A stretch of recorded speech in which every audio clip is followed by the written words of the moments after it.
Hello दोस्तों, Rana classes में आपका स्वागत है। तो आज मैं आपकी बड़ी खबरें फिर लेकर आया हूं। तो इस वीडियो को शुरू से अंत तक देखें। तो क्या क्या रहेगा इसमें, आपको बिहार के अमीन की है जो कि बहाली निकली है 40 पदों के लिए। योग्यता क्या रहे, सहायक प्राध्यापक के विज्ञापन में क्या योग्यता है, उम्र सीमा क्या होगी, कितने नंबर की परीक्षा होगी, तो ये सब मैं आपको बताऊंगा। इसकी प्रक्रिया कब पूरी होगी सहायक प्राध्यापक की, तो इस वीडियो को शुरू से अंत तक जरूर देखें।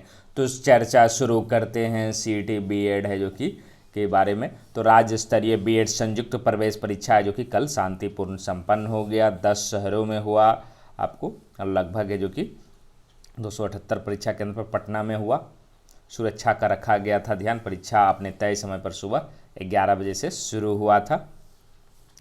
कुल है जो कि 120 ऑब्जेक्टिव प्रश्नों का इसमें है जो कि जवाब देना था। उसमें विषय कौन कौन था आपको, general English, Hindi, GS, logical, analytical, reasoning, teaching, ये था। सेंटर जो है आपको भागलपुर, मुजफ्फरपुर, पटना, आरा, छपरा, दरभंगा, मधेपुरा, मुंगेर, पूर्णिया, ये सब में था। रिजल्ट है जो कि आपको 30 सितंबर को जारी कर दिया जाएगा। और क्या है, तो इसका कब हो जाएगा, 30 सितंबर। और इसकी काउंसलिंग कब होगी, ऑनलाइन काउंसलिंग 3 अक्टूबर से 23 नवंबर के ऑनलाइन काउंसलिंग है जो कि होगी। तो ये अच्छी खबर है। तो राज्य के नोडल पदाधिकारी ने जगह परीक्षा संचालन कहीं भी कोई कोरोना पॉजिटिव नहीं मिला, कोई निष्कासित नहीं हुआ। 30 सितंबर को परीक्षा रिजल्ट जारी कर दिया जाएगा। 3 अक्टूबर से 23 नवंबर तक ऑनलाइन काउंसलिंग की चॉइस दी जाएगी। मतलब आपको तैयार रहना है। और उसके बाद है जो कि आपको अलॉटेड कॉलेज से संतुष्ट नहीं होने पर कर सकते हैं डिनाई। अगर आपको इस बीच में नहीं पसंद आया तो आप है जो कि इसको चेंज कर सकते हैं, चॉइस को चेंज कर सकते हैं। तो मतलब साफ है कि आपको 30 तारीख को रिजल्ट आएगा, 3 अक्टूबर से 23 नवंबर तक ऑनलाइन काउंसलिंग होगी। और इसमें स्पॉट काउंसलिंग होगी। फर्स्ट कम फर्स्ट सर्व के आधार पर बची हुई सीटों पर है जो कि नामांकन होगा। और 18 दिसंबर तक है जो कि प्रक्रिया को है जो कि पूरी कर लिया जाएगा। तो ये रही खबर। उसके बाद आते हैं दूसरी बड़ी खबर। एसएससी ने जो कि कैलेंडर है जो कि जारी कर दिया, आप देख रहे हैं। जिस तरह चर्चाएं थी कि 22 तारीख को आ जाएगी, तो आ गई है। Combined high secondary 10+2 level examination tier 1 है जो कि 12/10 to 26/10/2020 को होगी। जूनियर इंजीनियर है जो कि civil, mechanical, electrical and quality surveying and contract examination जो है आपको ये 27/10 से 30/10/2020 होगी। पेपर 1 की होगी। Combined graduate level examination 2019 tier 2 है जो कि 2/11/2020 से 5/11/2020 तक होगी। उसके बाद है जो कि आपको examination for selection post phase जो कि 8 जो है आपको 6/11 से 10/11 तक होगी। स्टेनोग्राफर ग्रेड CND एग्जामिनेशन है जो कि 2019 16/11/2020 टू 18/11/2019 होगी। Junior in Hindi translation, junior translation and senior Hindi translation examination paper 1 19/11/2020 को होगी। Combined graduate level examination 2019 tier 3 22/11/2020 को। उसके बाद sub inspector in Delhi police and central arm police force examination paper 1 23/11 से 26/11/20 तक। Constable executive male and female Delhi police constable 27/11 से है जो कि आपको 14/12 तक होगा 2020 तक।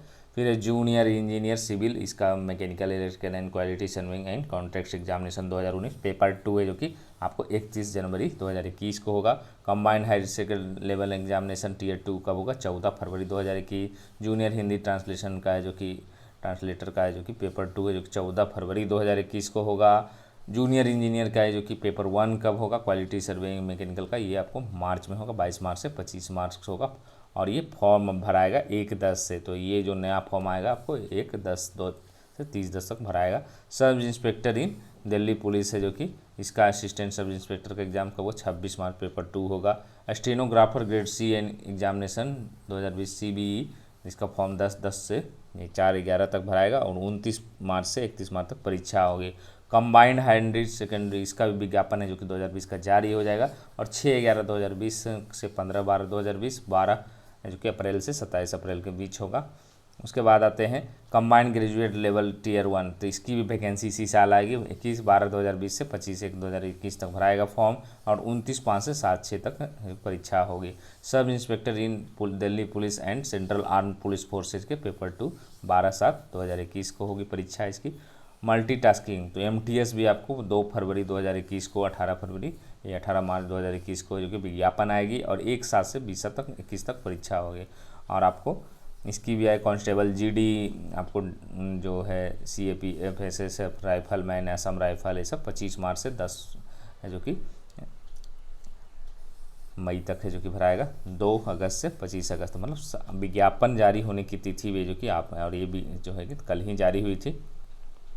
अब आते हैं PO प्रीलिम्स का एडमिट कार्ड है जो कि किया गया जारी। तो institute of banking personal selection ने प्रोफेशनल परीक्षा में 2020 का एडमिट कार्ड मंगलवार को जारी कर दिया।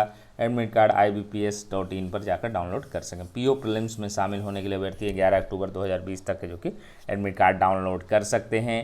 IBPS PO रजिस्ट्रेशन नंबर या रोल नंबर, पासवर्ड या डेट ऑफ बर्थ डालकर एडमिट कार्ड डाउनलोड कर सकते हैं।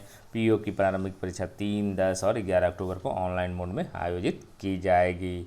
तो जो लोग एडमिट कार्ड आ गया वो निकाल ले।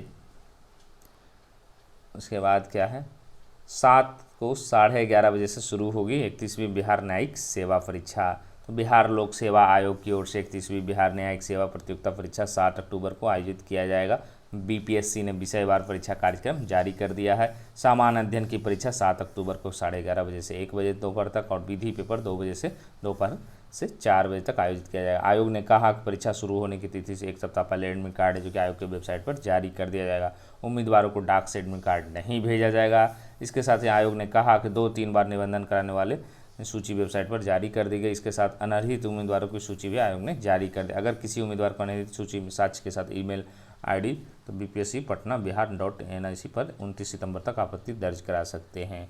तो मैंने बार बार कहा था कि इसकी जो कि तैयारी पूरी चल रही है। बहुत सारे लोग बिहार दरोगा मुख्य परीक्षा के एडमिट कार्ड के भी बोल रहे थे नहीं आएगा, और आप लोग जो घबरा रहे हैं खासकर BSSC इंटर लेवल मेंस वाले, तो क्योंकि अभी समय है और आपको सितंबर के लास्ट तक जो कि सूचना आ जाएगी, आपको घबराने की ज़रूरत नहीं है। सारी परीक्षाएँ होगी। आपने देखा कि SSC ने किस तरह से अक्टूबर-नवंबर में परीक्षाओं की तिथि जारी की और परीक्षा हो भी रही है। तो आप लोग को ज़्यादा घबराने की ज़रूरत, आपके एडमिट कार्ड भी आएगी BSSC की भी।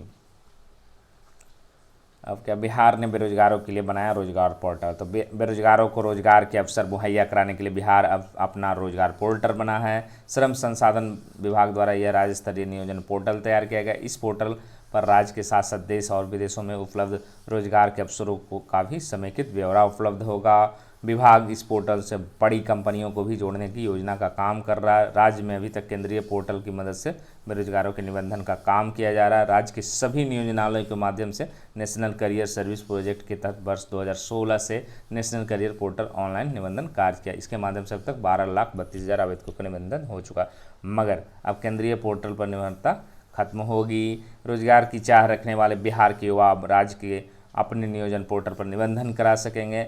इस पोर्टल के जरिए उन्हें देश दुनिया के तमाम रोजगार संबंधी अवसरों की जानकारी घर मुहैया होगी। विभाग प्रमंडलीय स्तर पर एक मॉनिटरिंग सेल भी करेगा। तो मतलब है कि आप है जो कि इसको करते रहें, और नियोजन पोर्टल तैयार है। इस पोर्टल के जरिए राज्य के वहाँ अधिकाधिक नियोजन के लिए बड़ी कंपनियों का भी निबंधन कराया जा रहा है। प्रमंडलीय स्तर पर मॉनिटरिंग सेल गठित किए जाएंगे। हमारी कोशिश है कि राज्य के युवाओं को अधिक से अधिक रोजगार मिले, ये कह रहे हैं विजय कुमार सिन्हा, मंत्री श्रम संसाधन विभाग। तो ये है जो कि भविष्य में आपको फ़ायदा हो सकती है। अब आते हैं सहायक प्राध्यापक के विज्ञापन की। तो ये जो है आपको सहायक प्राध्यापक का विज्ञापन 4638 हो गई है, और आपको कब होगी, दिसंबर से जो कि अभ्यर्थियों का साक्षात्कार होगा। इसके लिए 6 बोर्ड बनाए गए। एक दिन में 2 पालियों में साक्षात्कार आयोजित होगा। दोनों पालियों में 15-15 अभ्यर्थियों का साक्षात्कार होगा। मतलब साफ है कि आपको दिसंबर में है जो कि साक्षात्कार इंटरव्यू शुरू हो जाएगी। तो आप लोगों को विज्ञापन जो योग्य हैं और इसकी योग्यता क्या होगी, तो इसके बारे में मैं बताता हूँ। और सहायक प्राध्यापक, क्योंकि कल जो है बहुत सारे लोग सहायक प्राध्यापक की पूरी में एजुकेशनल क्वालिफिकेशन आप बहुत देख रहे हैं। ये मैंने जो निकाली है परिनियमन नियमावली बनी उससे मैं लिया हूँ। इसेंशियल क्वालिफिकेशन, यह master degree with 55% on an equivalent grade in point scale. Where system is followed, concern relevant allied subject relaxation 5% marks for SC, ST, BC, non-creamy layer, BC2 candidate the state while physically challenged person any part the country will be given relaxation 5% mark master, but both benefits shall be admissible to same candidate. Note ये नहीं दिया जाएगा। उसके बाद क्या है, beside fulfilling the above qualification the candidate must be clear national eligibility test conduct by UGC या CSIR या similar test accredited by the UGC like SLATE, SET, who have been awarded and PhD degree in accordance with the University Grant Commission. और ये क्या है, minimum standard and procedure for award for MPhil PhD regulation 2009 and their form time to time case NET SLET SET होगा।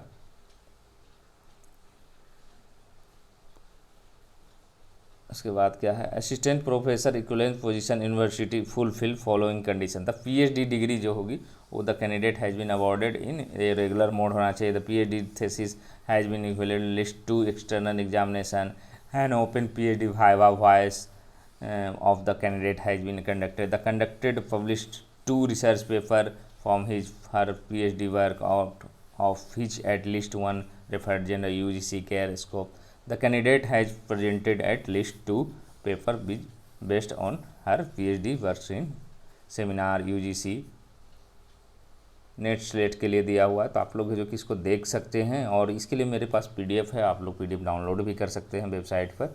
अगर नहीं है तो आप मेरा नंबर है, आप एक बार देख लें 8789205227 है। इस पर आप मैसेज करेंगे तो मैं आपको PDF इसके सहायक प्राध्यापक की पूरी भेज दूंगा कि इसकी योग्यता क्या है, पे स्केल है जो कि आपको जो गवर्नमेंट तय करेगी, एज क्या होगा, आपको मैक्सिमम एज है जो कि 1 साल मतलब 1 जनवरी 2020 को 55 वर्ष से अधिक नहीं होना चाहिए। इंटरव्यू होगा, तो ये आपने देखा आपकी साक्षात्कार जो है आपको कब होगी, तो इसमें 300 रुपये आपको फीस लगेगा, आरक्षित के लिए 75 रुपये होगा। तो ये रहा। अब है जो कि सब इंस्पेक्टर का जो लोग अभी तक फॉर्म नहीं भरे हैं वो फॉर्म भर ले, क्योंकि सब इंस्पेक्टर वर्ग आवेदन कल तक ही हैं। अब बढ़ेगी कि नहीं बढ़ेगी अभी तक आयोग ने नहीं फैसला किया है, तो आप लोग जो कि फटाफट है जो कि भर लें। और जो बात मैंने कही कि कभी भी कोई भी फॉर्म भरे तो सर्टिफिकेट है जो कि पहले होना चाहिए। बहुत मतलब ये तकलीफ़ की बात है कि आज के इंटरनेट के युग में भी लोग ये समझ नहीं पाते। किसी अब लोग कहते हैं कि विज्ञापन में कहाँ लिखा हुआ है कि होना चाहिए नहीं होना चाहिए। जैसे BPSC में लिखा हुआ है कि आपको 66वीं में कि आपको पहले होना चाहिए, नहीं है तो इसका मतलब ये नहीं होता कि आपके पास नहीं है तो आप किसी भी चीज़ में टिक मार दें। तो सब जब भी आप चाहे कास्ट सर्टिफिकेट हो, चाहे किसी भी या EBC हो, EWS हो, BC हो, तो आपको पहले बना होना चाहिए। ये रूल्स है और ये रूल्स है जो कि ऐसा नहीं कि विज्ञापन में नहीं लिखा तो आप है जो कि वेरिफिकेशन के समय बनाएं, तो ये गलत है। और ये सब तरीक़ों और साइबर कैफ़े वाले जो भरते हैं जनरली गलतियां कहाँ होती, साइबर कैफ़े को फॉर्म भरकर नाम पता ये सब देकर दे दिया जाता है और वो खुद चले जाते हैं। अगर आपको साइबर कैफ़े में ही भरना है तो आप उस समय ज़रूर रहें और एक बार प्रीव्यू करें। लेकिन लोग क्या करते हैं, सर्वर डाउन या भीड़ होने के कारण वहाँ से चले जाते हैं और इसी में सारी गलतियाँ हैं जो कि ज़्यादातर होती है। और बहुत सारे लोगों की होती है कि जानकारी ही नहीं रहती कि मैं BC हूँ, EBC हूँ, क्या बनेगा। बहुत सारे कैंडिडेट्स का कमेंट आते हैं, कॉल्स आते हैं कि EWS में क्या प्रक्रिया अपनाई जाए, BC में क्या सर्टिफिकेट है जो कि मैं 5 साल पुराना है। तो दोस्तों कोशिश यही करें कि आप जो समय है उसी के, क्योंकि करेंट ईयर का ही रहना चाहिए, नियमतः यही है। भले आयोग है जो कि मान लेगा अगर पुरानी है तो ये अलग बात है, लेकिन नियम जो है आपको करेंट ईयर का होना चाहिए।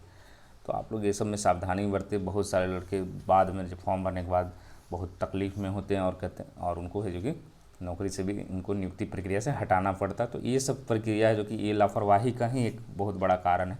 अगर आप सही तरीके से आपको जानकारी रहे और साइबर कैफ़े या अपने से भी भरते तो प्रीव्यू करने समय आप 5 मिनट का समय लें। लोग क्या करते हैं तुरंत ही जो कि भर देते हैं और देखते भी नहीं हैं कि क्या सही है, नाम गलत है या क्या गलत है। तो आप लोग ध्यान से भरें। और जन्म तिथि अगर गलत भरते हैं तो आपके सीधे हो सकती नियुक्ति प्रक्रिया सीधे बाहर कर दिए जाएंगे, उसकी कोई उपाय नहीं है। अब आते हैं आपको विज्ञापन की, जो मैंने बताया कितनी सीटें हैं, अमीन के पद का विज्ञापन आपको जारी हो गया है आपको देख सकते हैं। सामान्य वर्ग के 9 हैं, महिलाओं के लिए 6 है, पिछड़ा वर्ग में 3 पुरुषों के लिए, महिलाओं के लिए 2 है, अत्यंत पिछड़ा वर्ग के 5 है, महिलाओं के लिए 2 है, अनुसूचित जाति के लिए आपको 4 है, पुरुषों के लिए, महिलाओं के लिए 3 है, अनुसूचित जनजाति के लिए 1, पुरुषों के लिए, पिछड़ा वर्ग के लिए 1 है, दिव्यांग के लिए आपको 2 सीट है, आर्थिक रूप से कमजोर 3 है, पुरुष के लिए, महिलाओं के लिए 1 है, स्वतंत्रता संग्राम के लिए 1 है और कुल 40 पद हैं। लेवल 3 का ये पोस्ट है। 21,700 से 69,100 शुरू होगी। योग्यता क्या रहेगी आपको? अमीन पद के नियुक्ति के लिए ऑनलाइन योग्यता क्या होगी? इंटरमीडिएट पास रहना चाहिए, मतलब आप इंटर पर हैं तो आप है जो कि फॉर्म भर सकते हैं। तो ये बड़ी खबर है आपको। इंटरमीडिएट पर आपको ऑनलाइन कंप्यूटर बेस्ड होगा। सिलेबस ऑनलाइन आवेदन हेतु आवश्यक प्रक्रिया जो कि वेबसाइट पर है, जो कि BCC बोर्ड गवर्नमेंट पर है, जो कि है, आप इसको देख सकते हैं। आयु सीमा है जो कि हाँ ये हो गया। और इसमें होगा क्या? ऑनलाइन आवेदन भरने के लिए है जो कि आपको किया जाएगा मार्कशीट जांच ये सब होगा। तो 10 गुना अभ्यर्थियों के ऑनलाइन कंप्यूटर बेस्ड है जो कि आपको किया जाएगा। मेधा जो आपका क्रमांक है उसके आधार पर है जो कि परीक्षा लिया जाएगा। और राज्य सरकार के जो कि अधीन आप अनुभव प्राप्त अमीनों के लिए जो कि 25 अंकों को प्रति वर्ष है जो कि 5 वर्ष का अंक दिया जाएगा। ऑनलाइन आवेदन कैसे भर सकते हैं? तो वेबसाइट है जो कि bcec.board.bihar.gov.in पर जाकर ऑनलाइन पोर्टल पर है जो कि Amin under department of environmental forest and climate change. ये आपको एक चीज़ ध्यान रखना, ये जो अमीन है ये राजस्व विभाग से नहीं निकली है, ये किससे निकली है? तो आपको under department of environment forest and climate change से निकली। इसको क्लिक करके आप है जो कि आवेदन भर सकते हैं। और इसकी जो तिथि है, महत्वपूर्ण तिथियाँ हैं उसको मैं बता देता हूँ।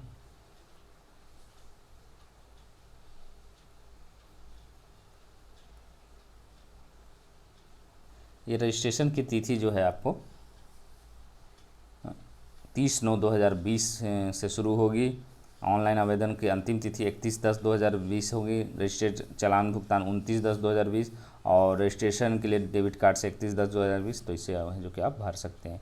और इसकी जो नियमावली आई थी वो क्या थी आप देख सकते हैं। नियमावली भी 26 फरवरी 2020 को किया गया। बिहार परवायु वन जलवायु परिवर्तन विभाग अमीन संवर्ग भर्ती एवं सेवावर्त नियमावली 2020 से इसमें क्या है, इनकी जो है ये जो प्रमोशन बस 2 ही लेवल का होगा। मूल कोटि अमीन अराजपत्रित होगा, ये पूरी तरह सरकारी है। उसके बाद प्रमोशन क्या होगा? प्रोन्नति परिमापक अराजपत्रित 2 स्तर पर होगी। इसमें एज जो है आपको 1 अगस्त को जो कि 18 वर्ष से कम नहीं होगी, 18 वर्ष कम से कम रहना चाहिए। नियुक्ति जो कि सीधी होगी और इसमें आप देख रहे हैं वही प्रक्रिया जो कि आपको विज्ञापन में दिया जाएगा। और परीक्षा जो होगी, लिखित परीक्षा का पाठ्यक्रम क्या होगा?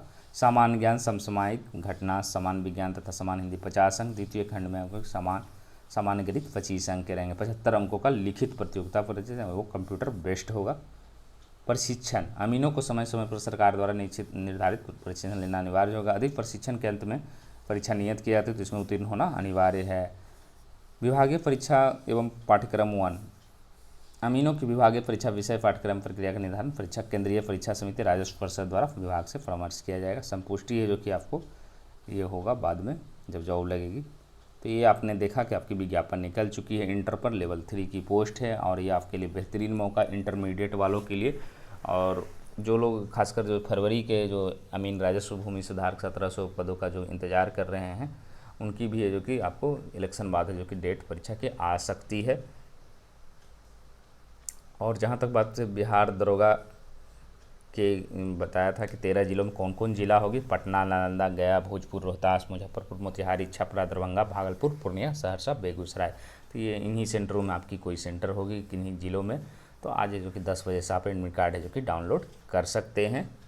अब आते हैं झारखंड से एक अच्छी खबर नहीं है, खासकर कुछ लोगों के लिए अच्छी है, कुछ के लिए नहीं है। क्या है? कोर्ट के फैसले पर मंथन में जुटी सरकार। राज्य सरकार की ओर से अधिवक्ताओं की टीम नियोजन नीति पर झारखंड हाई कोर्ट के फैसले पर मंथन कर रहा है। उनकी रिपोर्ट के आधार पर सरकार पूर्ण याचिका या सुप्रीम कोर्ट जाने का निर्णय लेगी। नियोजन नीति रद्द होने से जहां पिछले 2 साल में विभिन्न सेवाओं में नियुक्त शिक्षकों, रेडियो ऑपरेटर, वन आरक्षी, पुलिस अवर निरीक्षक की सेवा जा सकती है, वहीं नई नियुक्ति वाले विज्ञापन को रद्द कर नया विज्ञापन जारी किया जा सकता है। जिलों में वाहन चालक की नियमित नियुक्ति, झारखंड उत्पाद सिपाही प्रतियोगिता परीक्षा, झारखंड ANM प्रतियोगिता परीक्षा नियमित और बैकलॉग के अलावा झारखंड में योग्यताधारी स्नातक संयुक्त विज्ञापन रद्द हो सकता। तो बड़ी खबर क्या है कि आपको ये विज्ञापन एसएससी जेएसएससी का रद्द हो सकता है। झारखंड कर्मचारी द्वारा इसके लिए नियुक्ति प्रक्रिया शुरू की, लेकिन हाईकोर्ट रोक के बाद इसे स्थगित कर दी गई। हाईकोर्ट के निर्देशों का पालन होगा। तो शिक्षा मंत्री जगन्नाथ महतो ने कहा कि सरकार हाईकोर्ट के निर्देशों का पालन करेगी। नई नियुक्ति प्रक्रिया हाईकोर्ट के निर्देश के आलोक में शुरू की जाएगी। इससे पहले हाईकोर्ट के फैसले को बारीकी से देखा जा रहा है। शिक्षा मंत्री ने कहा पूर्व की भाजपा, ये तो राजनीतिक है। उसके बाद इन पदों के लिए चल रही है नियुक्ति प्रक्रिया। किसके लिए? उत्पाद सिपाही के 518, एएनएम के लिए नियमित 1698 पद, एएनएम बैकलॉग के 287 पद, स्नातक स्तरीय परीक्षा सहायक पदाधिकारी के 362, प्रखंड आपूर्ति पदाधिकारी के 223, प्रखंड कल्याण पदाधिकारी के 139, अंचल निरीक्षक के 170, सहकारिता पदाधिकारी के 241, प्लानिंग असिस्टेंट के 5 और 123 पद। मतलब इन सारे प्रक्रियाएँ जो कि रद्द हो सकती है। पुनर्विचार याचिका है जो कि दायर करे सरकार। तो ये सुप्रीम कोर्ट के जाने की चर्चा, मतलब ये कहीं ना कहीं है जो कि खतरा है। और ये जो 11 जिलों में नियुक्ति पर भी जो मंथन चल रहा है, 13 के अलावा तो 11 जिलों में भी जो नियुक्ति है 4396 सेवा जो बची रहेगी या उन्हें हटाए शिक्षा विभाग से वकीलों पर राय। मतलब कहीं ना कहीं जो कि झारखंड में बहुत बड़ा संकट हो गया, खासकर जो लोग जो इसकी प्रक्रिया चल रही है, कितने लोग शिक्षक में ज्वाइन कर चुके हैं, उनके लिए बहुत ही दुखद स्थिति है। तो उम्मीद है कि आपको हो सकती है सरकार है जो कि सुप्रीम कोर्ट में जाए, क्योंकि इतनी बड़ी है जो कि समस्या जो कि जनरली उत्पन्न नहीं हुई कि दो साल की पूरी वैकेंसी ही रद्द होगी। और ये झारखंड की तैयारी करने वालों के लिए झटका लग सकता है।